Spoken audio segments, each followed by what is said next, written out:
Personal story segment tonight. 2007 been a very good year for The Factor. We're actually growing in the ratings after being #1 in cable news for 7 consecutive years. Thank you all very much.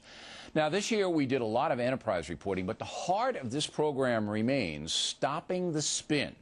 Here are some of our best moments, beginning with the Democratic presidential candidates cozying up to a vicious far-left website that runs some truly atrocious pictures. You okay with that cartoon, sir? Of course not. That's not the issue, Mr. Of course it's the issue. No, that's what they do. That's what they do on the site. They do that hate stuff all the time. You've suggested that we ought not to participate in the convention because 6 or 7 or 8 or 10 people here have said something on this site that's objectionable. There's thousands of vile postings on that website. Thousands. Well, Mr. O'Reilly, there are thousands on your posting as well. No, they're not. There aren't any on my posting. Oh, yes, there are. We take them off right away. Talking about Al-Qaeda attacking San Francisco, blowing up San Francisco. That's not offensive. When did I say that? You said it in 2005. I when? Think Where? What forum? When? Right here, I believe, on your own show. No, you're wrong. I didn't say it here. Well, you don't know what the hell I said. No, with all due respect. You got it from Media Matters. Focus on your legitimate criticism. And you don't know what I did. Look, you're a propagandist, Senator. You're a propagandist. I used to respect you. I don't have any respect for you. And if I were Joseph Lieberman, I would never talk to you again. Because this is vile, and you're legitimizing it.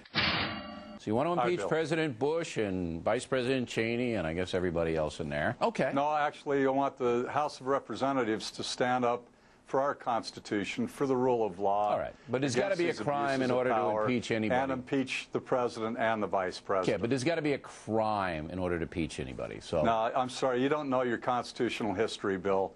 There doesn't have to be a crime at all. With all due respect, Mayor, I think I know more than you do about American history and the Constitution. There has to be a demonstrable... Well, apparently you don't, from what you just said, Bill Riley.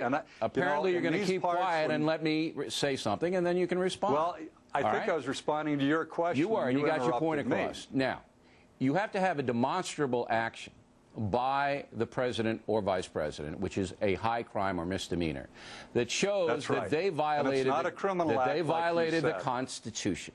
You are misstating constitutional history. Okay. You don't know what you're talking about. Misleading. You don't know what you're talking about because abuse of power can be interpreted in a million different ways. Not if you're foolish and you're taking up the viewer's time.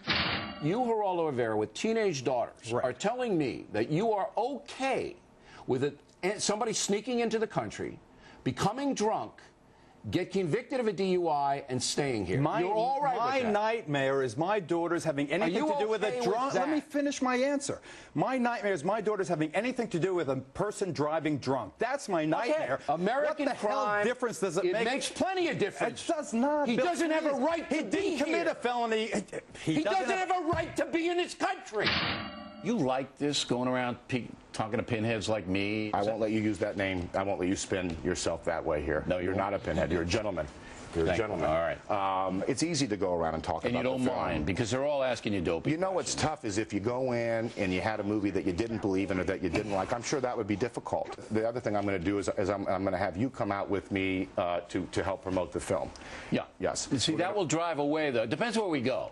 If we went anyway, we're going to heal. We're going to bring people together. In San Francisco, that would hurt you. San Francisco, we're going to get you in San Francisco on the same page. Are we? Christmas time, yes. Right. Next time I'm coming here, we're going to get into it like a Geraldo moment, in a positive way. All right, in a positive, because everything has to be positive. A lot of people thought that contender fight was big last night. They didn't see you and Geraldo. You guys made that look like two sisters who stole each other's sweaters. It was kind of like, Scott Pelley asked you, why aren't you telling the president, Mr. President, I need this authority this afternoon? Right, because the United States government doesn't work that way. I thought that was weak. Well, Bill, it's the way I did. You know, that particular briefing that I marched down the hall, I'm sure Condi went down the hall and talked to him about it. Should have done it. And I started talking about imminent threat in May. But you should have done it. And I know the president understood my concerns. I knew the entire government understood my concerns. I knew everybody knew how concerned I was. I would have been in there banging that table. Well, you know, I banged every table in town. I was the guy who had his hair on fire that summer.